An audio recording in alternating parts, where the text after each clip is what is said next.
We're live? Okay, so in this video, I want to talk to you about execution, which is the area of what we do in construction that represents whether we're doing a great job or not. And yes, I agree.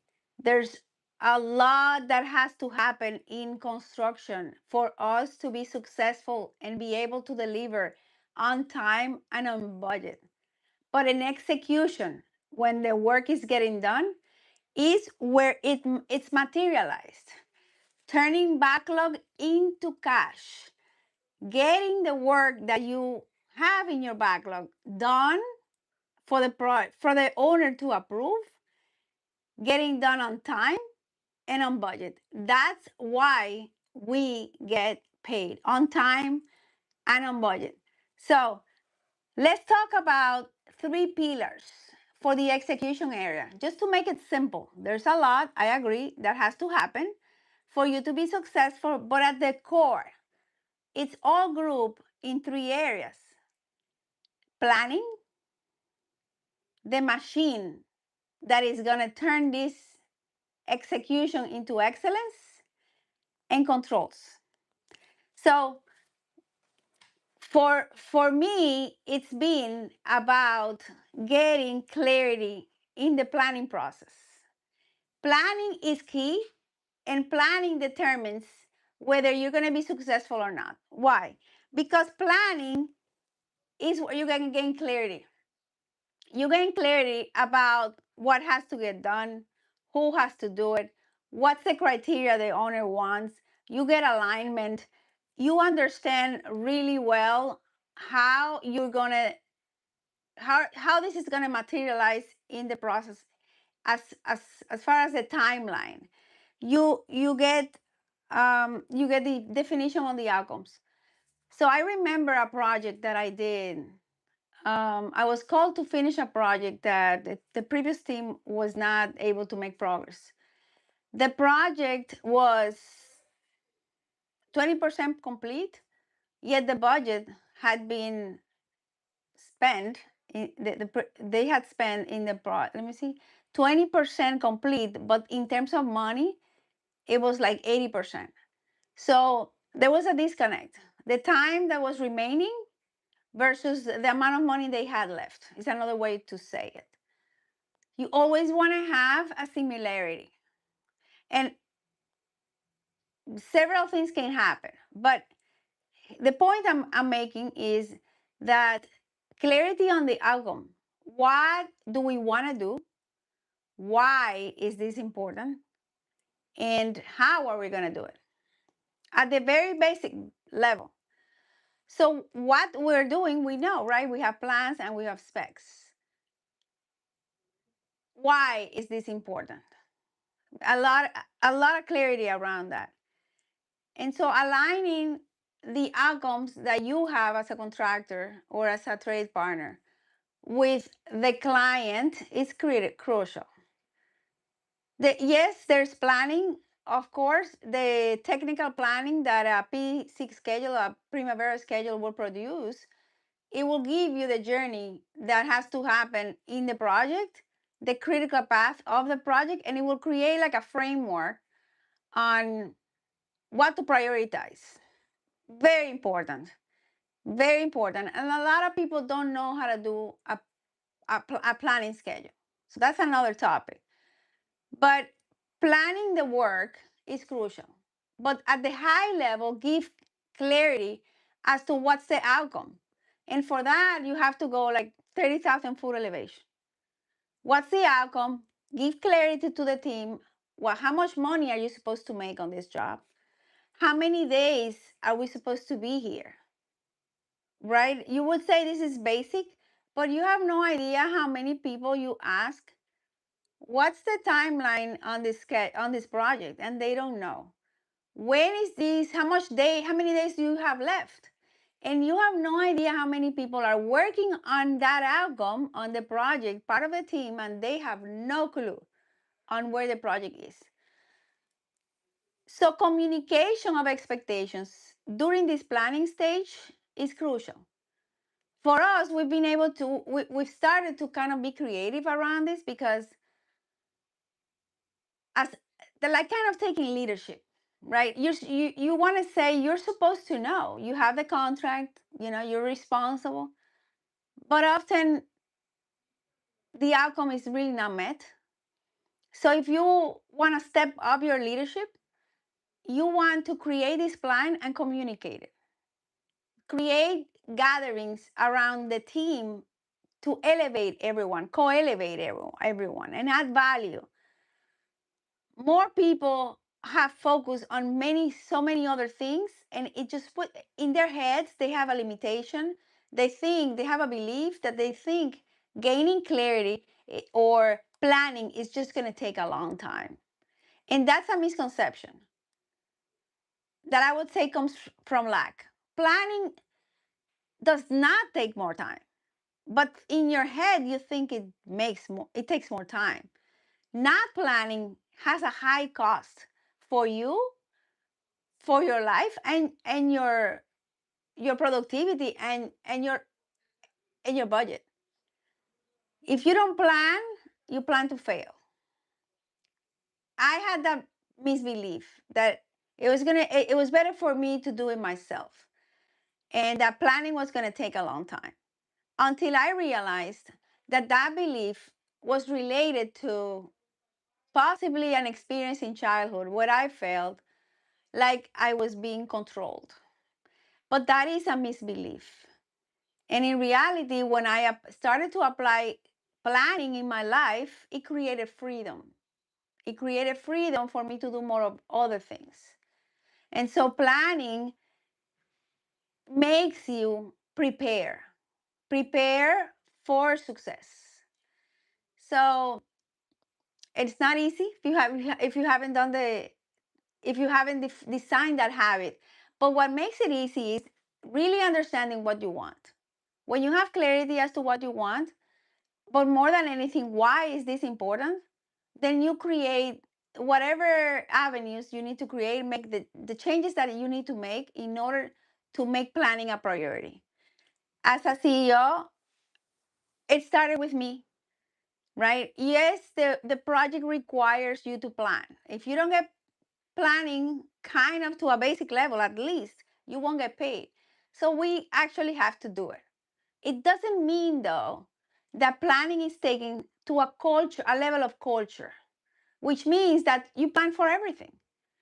You plan your budget, you plan, and you're more and what it does to your team, when you have planning as a culture, you're not in a reactive mode. You're more mindful, if that makes sense. So planning as a core in execution is crucial. And planning as a company will definitely be reflected in your execution process. And better than anything, it will reflect in your team and in your bottom line. So planning is a basic first pillar that I wanted you to focus on. Planning, make a decision to get better at planning this year, and your life will change. So let's go to the next one. The next one is building a machine. I did not understand this process, but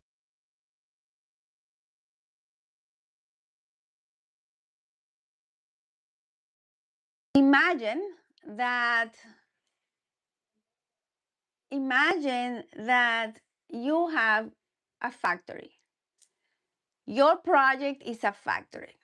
So what does a factory does? You deliver, technically speaking, consistent results over time. So consistent results, of course, that are aligned with your main outcome, which is to finish on time and on budget. So if you have a machine, you have already a huge understanding on what's important at the high level, 30,000 foot elevation, the building, right? What's important? But you have defined, because you took the time to plan, what are the critical drivers. What do I mean by critical drivers? And I reference a book called Who, Not How. this is where I understood this concept and applied it, by Dan Sullivan and Ben Hardy. That book really gave me a lot of insights. It just changed my life because critical drivers are, as Keith Cunningham, my coach, explained very well as well, that the critical drivers are these drivers, these pillars, these measures that you are going to be tracking, that you will define by asking these two questions. The number one question is, what three things need to happen for me to have a great outcome financially on this project? But you ask this question for everything, right? If you are for anything, but let's stick to the project, your execution on the project. When I have a great month on a project, financial, success in my financial statements for the project, we're sticking to the project, what three things happen that should have happened? So you picture yourself having an amazing month on this job. Something was super great on the profit side. Great. Something was absolutely incredible. No accidents. What happened that should have happened? And another one is you did none of your line items, right? Let's say your customer is super happy. I don't know how you measure success in your company. So that's something you want to define so your team understands what is success in this company for my team, which is part of the machine. I'm going to that next. You have a machine doesn't operate on its own. So you need the machine, which requires processes. But you want to first understand the outcomes. So what three things happened that should have happened? Your first question. Your second question is, you ready for this one? When you have a terrible month, you're like, oh my gosh, the client is calling you, it's a disaster. What three things happened that should not have happened? You hear the difference? That you want to measure. The three things that happened that should not have happened. For me to say this month, it was a failure for this job.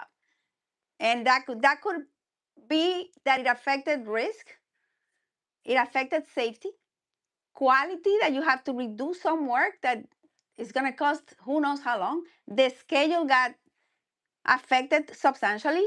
You got out of this critical path. It could be a submittal that was delayed substantially.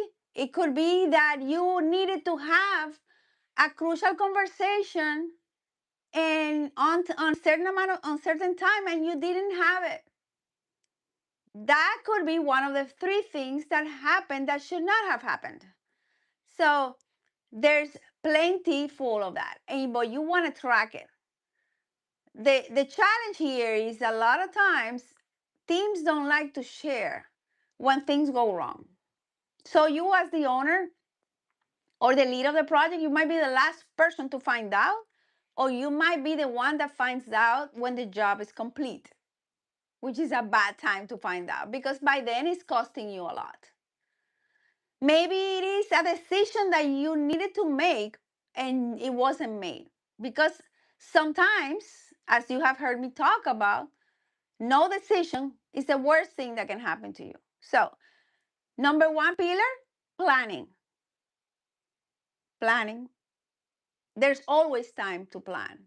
Make that a new belief for you.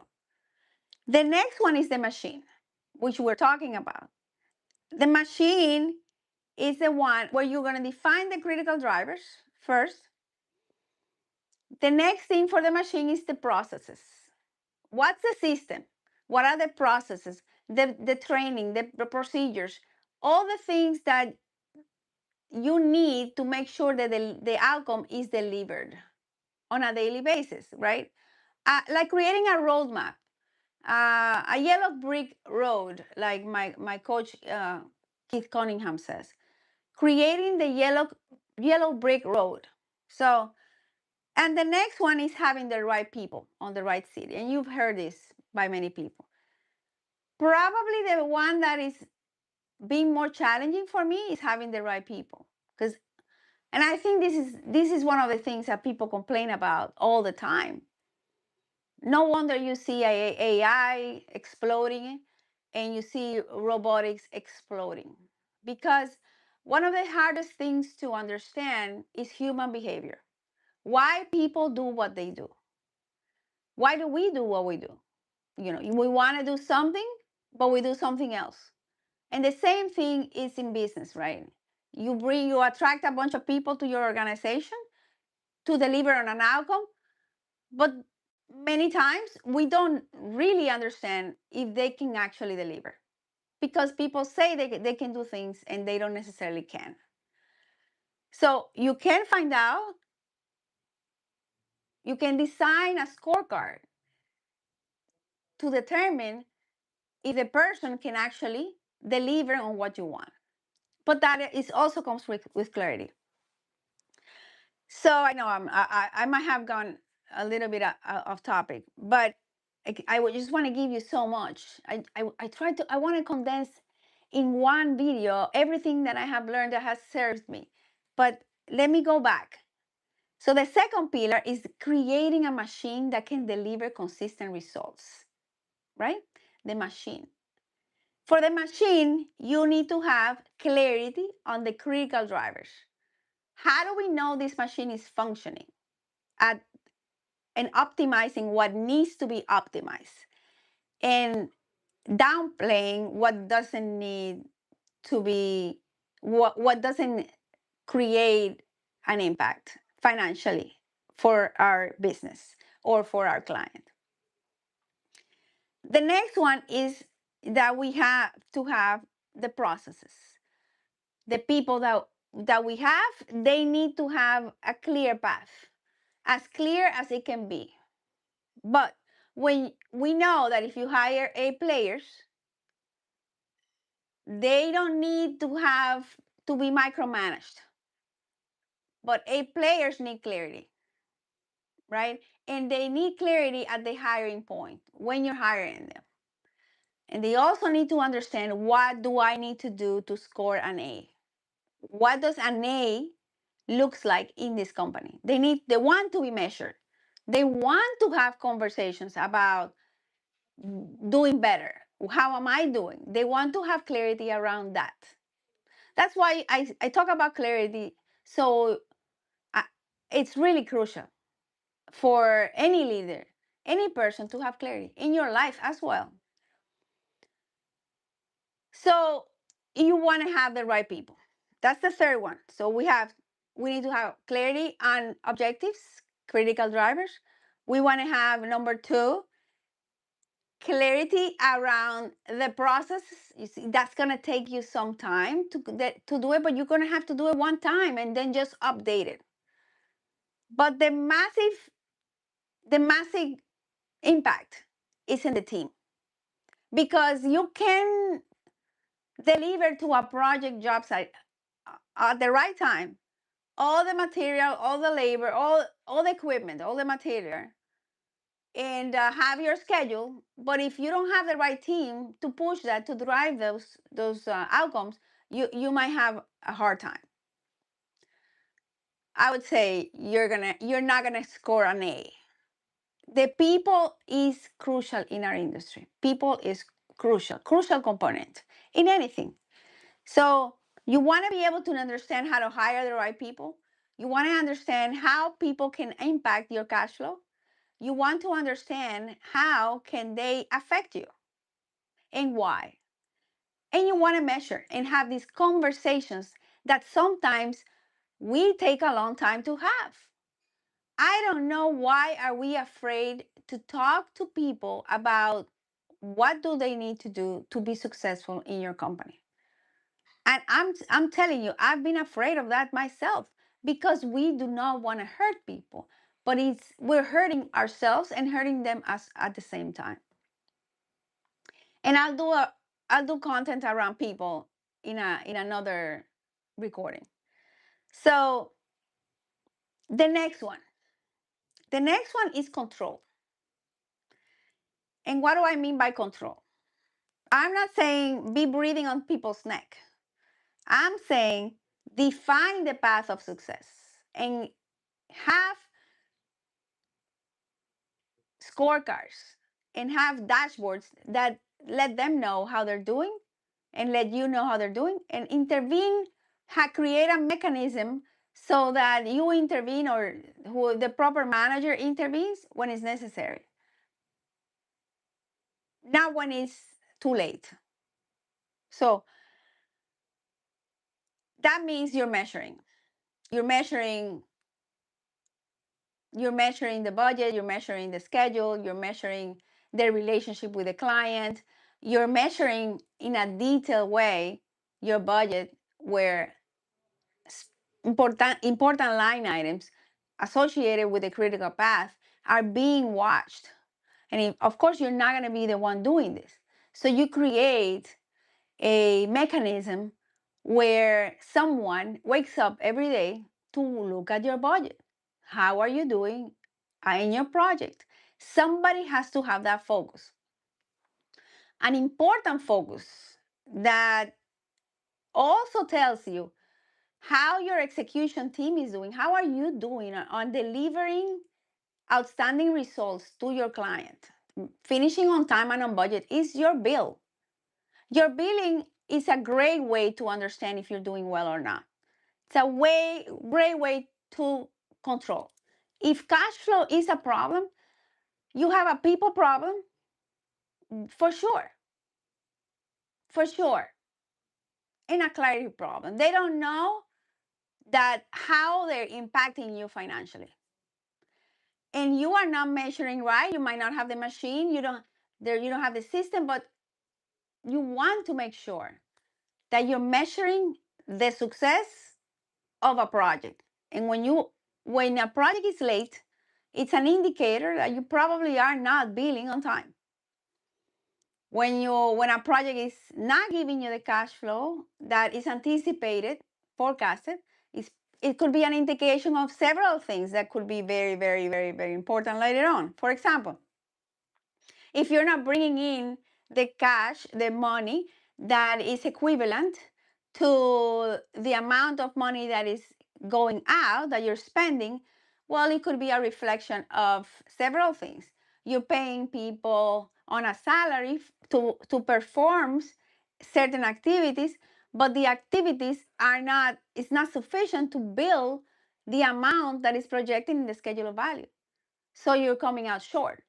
Or it could be that in your team, it's been allowed to do extra work without an approval, so it cannot be included in your billing. And because of that, now you have a gap that is not beneficial to you. And that is a problem because that translates to risk. Because when it translates to problems all over. So it's also a reflection that in your team, there's a little bit of lack of leadership. What do I mean by that? Well, Patricia, I have the team. I have a project manager, superintendent, this and the other, but they are not able to have the conversations that they need to have, which I call crucial conversations with the clients. So they're more on an avoidance. They avoid more. They're more fear-based approach to leadership. Oh, Patricia, you're saying that I'm afraid? I'm a hunter. I go hunting and I am not afraid. Well, afraid means that you just not able to have this conversation because of how they are going to react. You might be having thoughts that they are going to get out, they're going to get you out of the contract, that you're going to lose your job, so, whatever. But the point is that the critical driver is not being met. And that is important to have a conversation about. It's always going to be better, even if it looks bad, to have a conversation ahead of time than later on. Because the more time you give yourself to solve a problem, the better off you are. And the next one is, so we talked about critical drivers, right? Clarity.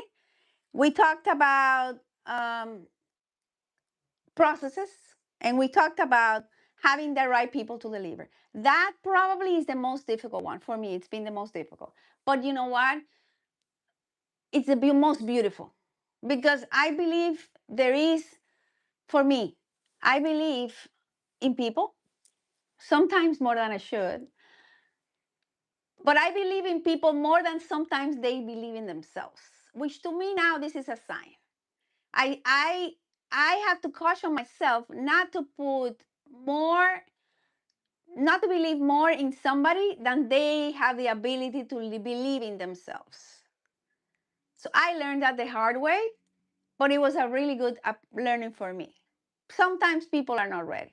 Giving somebody an opportunity because you think they have the potential, but they don't see it themselves, it's a recipe for disaster. So you don't want to do that.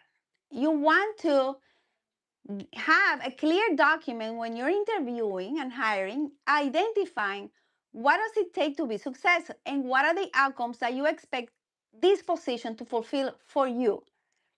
They need to have that clarity, and they need to be able to have a conversation with you. And here's the thing, you know, when you have that conversation in the interview and you say, did you read this scorecard, which is, this is how you score an A here, and the expectations for this role, that must have a way to be measured. It should be measured.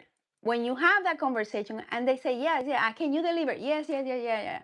Yes, because I really feel some people say yes without knowing inside that they can't, or they're trying to wing it.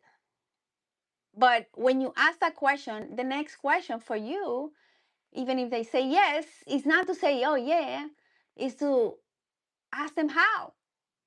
If I have this challenge, if this is the situation, how would you do it? And you shut up. I was going to say a bad word, but I'm not going to say.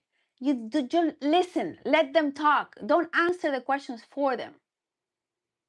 I had somebody in an interview that they would ask a question, and when they started talking, they would answer the question for them.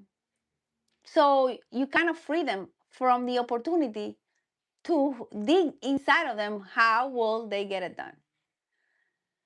So we talked about the plan, first pillar. We talked about the machine, second pillar. And we now need to talk about control, which I gave you a little bit of an insight. But you want to create a mechanism that constantly is measured and that this is exposed. We're not doing it hidden from people. We're doing it for them to have the tools to be successful. You're not doing it to prove somebody wrong. In that, I must caution you. There's people in an organization, and it's more abundant than you would think, that it's called the hero. Look it up. In culture, what is a hero in a culture? Who's the hero? It can be very, very bad for you, because the hero is someone that tries to control everything, and they probably are a very high achiever. They probably get a lot done for you, and they make you feel like without them you're nothing. But it is not true. But what it is true is that they do things and they don't allow other people to be successful. They also are not big on training. So look that up on your own. Who is the hero in the culture of an organization? And you will be enlightened, as I was 6 years ago when I learned more about culture, when I touched the concept of culture. So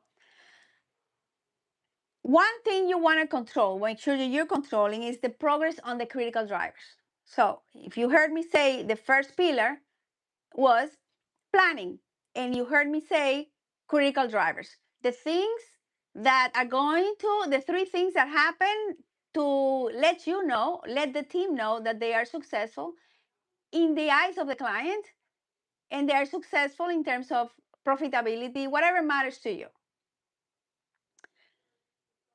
Make sure that you have a dashboard that is measuring the progress, the impact on the budget. The budget is going to eat your profit if you don't look at it. And the budget aligned with time, which is the other one. So, critical drivers aligning with the main objectives that we defined at the beginning. The budget, which is what is going to reflect if you're finishing on budget. On budget means for the client, and also it means for you if you're making money or not. Because at the end, why are you doing this? If you're not, if you don't have an eye, a focus, measuring if you're making money or not, why are you in business? And I'm not trying to attack you because I've been there myself. I know it's not easy though. I know it's not easy. But ask yourself, why am I here? Is it to get work, or is it to make money? If you make money, you can serve your client better, your people better, yourself better. There's always a way to do things more efficiently. But you got to start looking at the numbers. I know it can be painful. I know that. I know we might have an association with losing money that is very painful at the core level. Like you feel it here, it gives you anxiety. But if we don't look at it, we can't solve it. If we don't understand where we are, we can't solve it. And I tell you, I've lived this myself. And if we don't have conversations with the people that impact our ability to make money or not, we're not going to make it better, and we're just going to make it worse. So, the other one that you want to have a really good system to track is time, the schedule. And yes, you have to do that no matter what, because the contract calls for on time and on budget. And if you don't finish on time and on budget, you're gonna be penalized. You either are penalized or you're gonna be fighting to prove that it wasn't your fault, one or the other. So the sooner you do that, the better off you are. You want to be able to have a dashboard at the high level in your company that you're looking at. How are we doing on time? How are we doing on cost?